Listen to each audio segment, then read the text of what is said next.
김종인 비대위원장이 이런 표현을 썼습니다. 지금 국민의힘 엉망이다라고 얘기를 하면서 새로운 모습을 보여주려면 초선 의원을 당대표로 내세우는 것도 한 가지 방법이라고 어제 한 언론과의 인터뷰에서 얘기를 했습니다. 그런데 이런 얘기는 김종인 전 비대위원장만 하는 것이 아닙니다.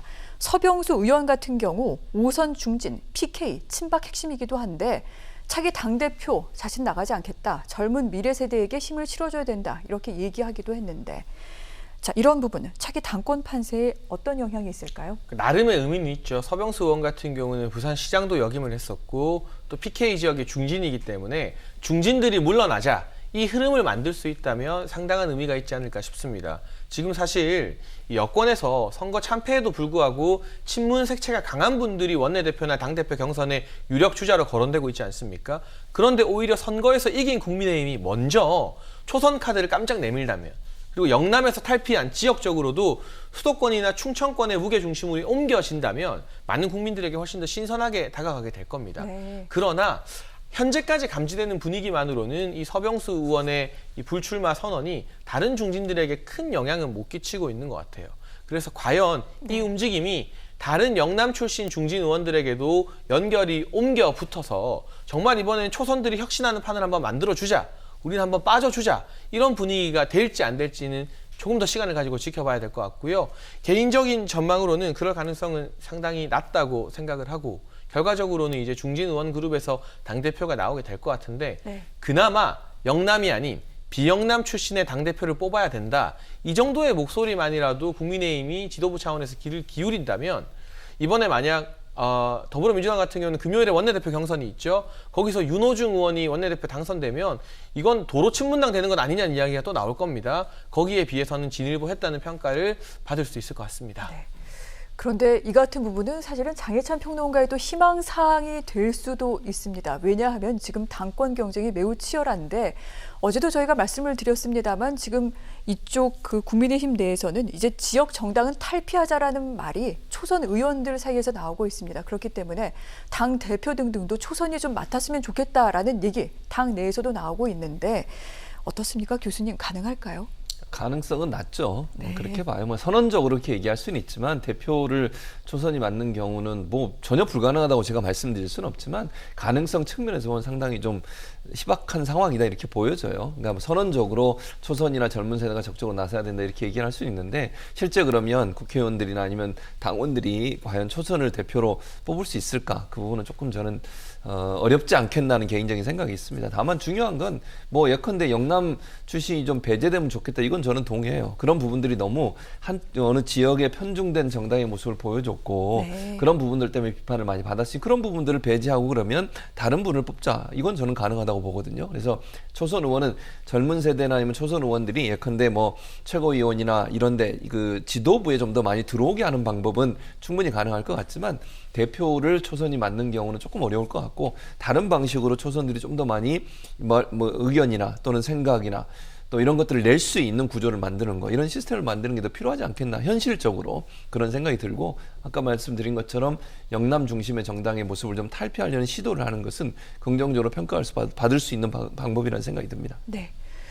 저희가 재보궐선거가 끝나고 난 뒤 이 국민의힘, 민주당 앞으로 지도부가 어떻게 구성될지에 대해서 여러 번 얘기를 드렸는데 아직까지는 뭐 20대, 30대의 어떤 그 마음을 얻어야 된다고는 얘기를 하고 있습니다만 젊은 세대를 지도부로 끌어들이는 데 있어서는 아직까지 기득권을 가진 정당들이 움직이는 부분은 좀 공간이 많이 좀 작은 것도 같습니다. 그럼에도 불구하고 지도부 차원에서는 초선들을 많이 영입하는 쪽으로 노력을 해야 된다. 이렇게 두 분 다 공의 좀 말씀을 하신 것 같습니다.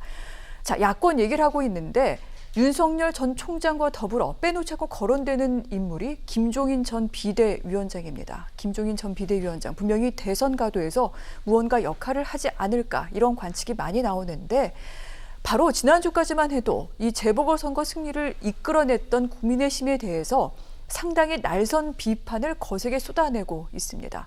당권 경쟁에만 몰두하다가 다음 선거 때도 또 질고 말 것이다. 이런 식의 이야기를 언론 인터뷰를 통해서 거세게 얘기하기도 했는데 이래서 당 내부에서는 마시던 물에 침 뱉는 격이다. 이런 비판도 나오고요. 여러 가지 또 비판적인 얘기도 많이 나옵니다. 하지만 초선 등등을 중심으로는 김종인 전 비대위원장 다시 모시고 오자, 당대표로 모시자 이런 얘기도 많이 나오는데 도대체 어떻게 봐야 되는 겁니까? 뭐 저는 그것도 현실성이 좀 떨어진다고 생각해요. 네. 김종인 전 비대위원장이 본인이 직접 안 가겠다고 이미 얘기를 했잖아요. 그런데 또 당대표 모신다고 가면 그것도 좀 모양새가 이상하기도 하고요.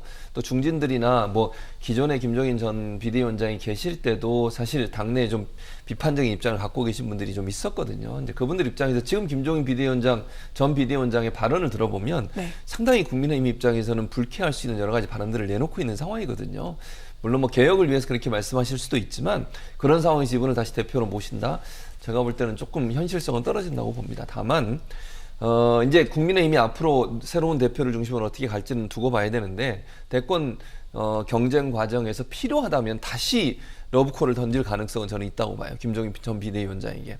그러니까 선거에서는 많은 부분 좋은 결과를 많이 가져오신 분이잖아요. 김종인 전 비대위원장이. 그런 차원이라고 한다면 대권 과정에서 네. 정말 국민의힘이 어려움에 빠진다는 전제로 말씀을 드리면 그러면 김종인 전 비대위원장이 다시 러브콜을 하겠지만 지금 대표 경선이나 대표를 뽑는 과정에서 김종인 전 비대위원장이 다시 나설 가능성은 현재로서 좀 희박해 보입니다. 그래서 아마 대표로 추대되는 것은 어렵겠지만 추후에 국민의힘에게 또 다른 형태의 어떤 도움을 줄 수 있는 기회는 앞으로도 있을 가능성은 있다고 보여집니다.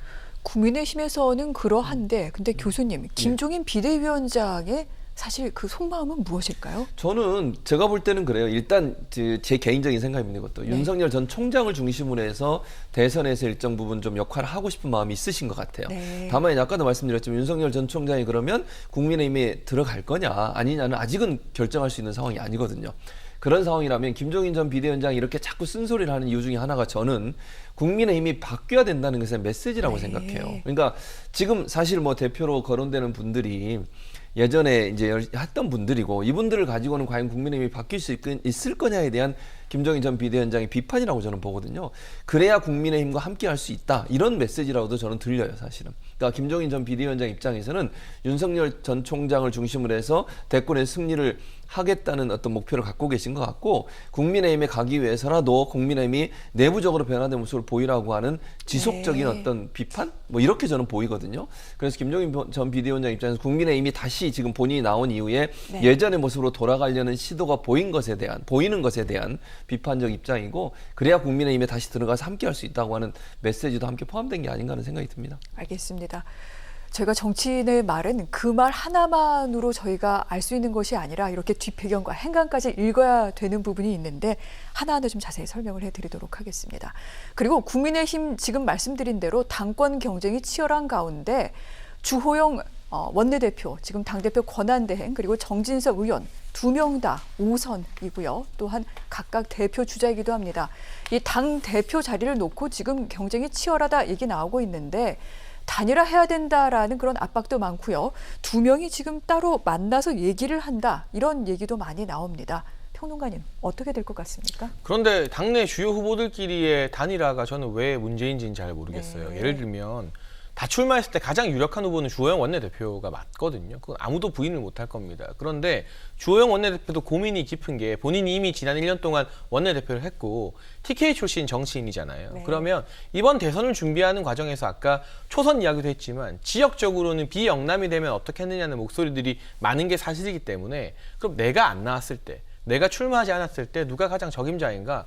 충청 출신의 정진석 의원이 그중 한 사람으로 손꼽힌다면 충분히 대화를 할 수도 있는 거죠. 네. 그리고 사실은 이 대선이 있는 해에 당대표는요. 역사적으로 크게 중요하지 않습니다. 좀 어마무시한 걸 뽑는 것 같지만 박근혜 전 대통령 당선됐을 때 당대표 누군지 아냐고 물어보면요. 정치부 기자들 파라는 제 질문에 대답 못하더라고요. 황우여 전 대표입니다. 모르셨죠? 네, 잘 기억을 못해요. 그냥 까먹기 마련이에요. 결과적으로 밖에 있는 김종인 전 위원장도 마음 놓고 국민의힘을 향해서 쓴소리를 할 수 있는 건 이제부터는 대선 레이스의 시간이고요. 그러면 무게 중심이 당이 아니라 대선 주자에게 가기 마련입니다. 네. 그럼 지금 보수 야권의 구도상 국민의힘 대표가 누가 되고 원내대표가 누가 되는 게 그렇게까지 중요하냐? 아닙니다. 윤석열 전 총장이 결국 어떤 행보를 보이느냐? 누구와 함께 손을 잡고 정치권에 등장하느냐. 이게 훨씬 더 중요하기 때문에 김종인 전 위원장도 미련 없이 비대위원장직 뿌리치고 나온 거예요. 만약 김종인 전 위원장이 이번에 승리 다 했으니까 비대위 기간 연장해달라 하면 그거 반대할 만한 명분 당내에선 사실 많이 없었을 겁니다. 그럼에도 불구하고 별로 중요하지 않다는 판단을 한 것이고요. 그렇다면 이번에 아예 혁신적인 초선 당대표가 등장하는 것도 저는 좋은 시나리오라고 보고, 그게 여의치 않다면 사실상 주호영 원내대표나 정진석 전 공관위원장 같은 당의 중진들이 중심을 잡아서 공동으로 안정적으로 대선까지 이 당을 운영하는 지도부를 같이 만들자. 이 아이디어도 아주 나쁜 아이디어는 아니지 않나는 생각이 듭니다.